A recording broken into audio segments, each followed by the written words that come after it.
இந்த அழகான பொண்ணோட அம்மா பணத்துக்கு ஆசைப்பட்டு ஒரு மிகப்பெரிய பிசினஸ் மேனை கல்யாணமும் பண்ணிக்கிறாங்க. பட் அவருமே அந்த லேடியை லவ் பண்ணாம இந்த பொண்ணு மேலதான் கண்ணு வச்சுட்டே இருக்கிறாரு. தன்னுடைய பொண்ணையும் இந்த கல்யாணத்துக்கு வற்புறுத்திட்டு இருக்காங்க.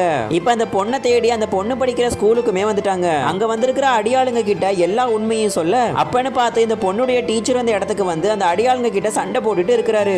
அவனுங்களுமே கோவத்துல அந்த டீச்சருடைய கண்ணாடியையுமே உடைச்சு போட்டுறானுங்க. இதுக்கப்புறம் இந்த ஸ்டோரியில என்னாச்சுன்னு தெரிஞ்சுக்க முன்னாடி உங்களுக்கு உங்க அம்மாவை ரொம்பவே பிடிக்கும், மறக்காம வீடியோ லைக் பண்ணி சேனலை சப்ஸ்கிரைப் பண்ணிட்டு ஐ லவ் அம்மான்னு கமெண்ட் பண்ணிட்டு போங்க. நீங்க யாரும் இங்க இருந்து கிளம்பலனா நான் இப்பவே போலீஸ்க்கு ஃபோன் பண்ணிடுவேன்னு சொல்ல அந்த அடியாளுங்களும் அந்த லேடியை கூட்டிட்டு அங்க இருந்து போயிடுறானுங்க. இந்த பொண்ணு அந்த டீச்சருக்கு தேங்க் பண்ணிட்டு அங்க இருந்து போயிடுறா. அன்னைக்கு நைட்டு தான் இந்த பொண்ணுக்கும் பர்த்டே. தனியா உட்காந்து கேக் கட் பண்ணிட்டு இருக்கும்போது இவளுடைய வீட்டுக்கு அந்த புள்ளி பண்ற பையனும் அவனுடைய தம்பியும் வராங்க. இந்த பொண்ணு சாப்பிடுறதுக்காக இவங்களே நூடுல்ஸும் மேக் பண்ணி கொண்டு வந்திருக்காங்க. அன்னைக்கு நைட் இவங்க எல்லாரும் ஒன்னா பால்கனில உட்காந்து டின்னரும் சாப்பிடுறாங்க. இதுக்கப்புறம் இந்த ஸ்டோரியில என்னாச்சுன்னு தெரிஞ்சுக்க பார்ட் 3ன்னு கமெண்ட் பண்ணுங்க.